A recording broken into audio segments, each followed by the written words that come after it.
Dear student, the next system of Calotes versicolor is the reproductive system.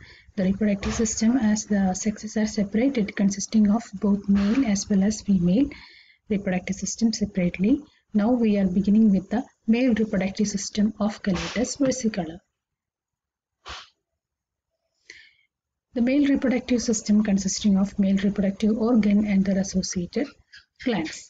It consisting of a pair of whitish and oval shaped testes. Each testis is getting attached to the double fold of this peritoneum called mesorachium. The testis എന്ന് പറയുന്ന ഒരു pair oval shaped ആയിട്ടുള്ള testis ആണ് കലോട്ടസിലുള്ളത്.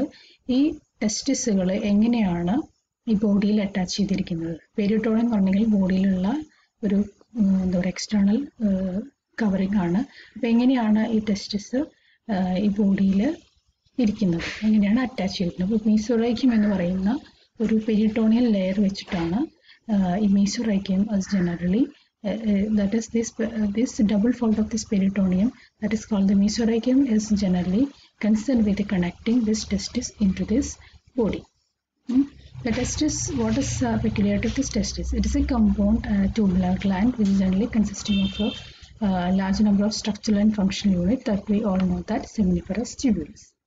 Then seminiferous tubules is always lined by a germinal epithelial cells. Okay, ഒരുപാട് seminiferous tubules ആയിട്ടുള്ള coiled ആയിട്ടുള്ള ഒരു സ്ട്രക്ചറാണ് ടെസ്റ്റിസിനുള്ളത്. ഈ ട്യൂബ്യൂൾസിനെ ലൈൻ ചെയ്തുകൊണ്ട് നമുക്കൊരു ജെർമിനൽ എപ്പിത്തീലിയൽ സെൽസ് കാണാൻ കഴിയും.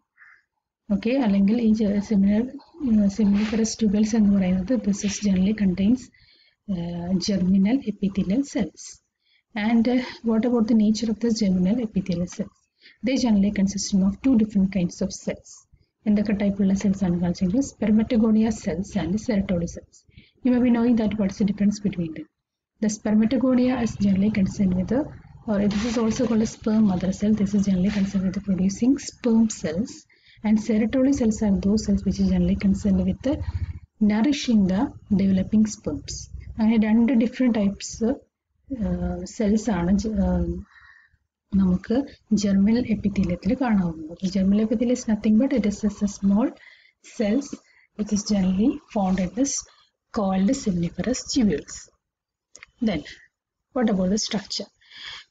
Terminally we can see that the testis generally forms a network.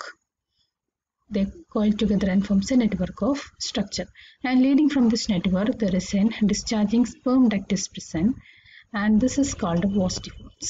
This is called a vas deferens, and terminally all the vas deferens will join to a common duct, that is vas efferentia common duct, that is called a vas deferens.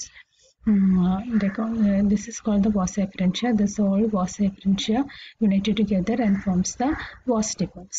Then it's a highly convoluted initial part.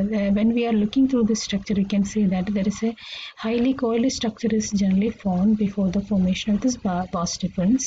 That is called, this highly coiled structure is called epidermis. And then what happens is that this vas deferens generally connected to the urinary tract. Urinary tract is, in the previous class we have seen what is meant by urinary tract. This is a tract or a urinary duct is a small duct which is generally open from the kidney. So where I just mentioned that this into this urinary the urinary duct that generally opens into the vas deferens in females. So here this vas deferens terminally joins with the urinary tract and forms the urinogenital system which opens into the urodium. This is the urodium.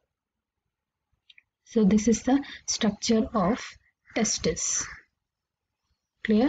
The testis is a highly coiled structure, and leading from this there is a highly convoluted region is present at the initial part of this vas efferentia, that is called epidermis, and leading from this there is a vas efferentia as present. All the vas efferentia united together forms the vas deferens, and this vas deferens generally terminally opens into the urinary duct, and both these ducts generally opens into the urodium.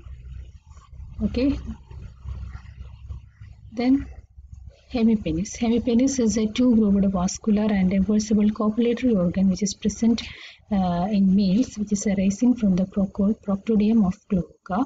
And the main function of this hemipenis is nothing but it is concerned with the transferring sperms to the females during copulation. So here you can see that in this picture itself, this is the hemipenis. This is a two-grooved muscular organ that is generally concerned with the transferring the sperm, which is generally found in this urodium, into females during copulation.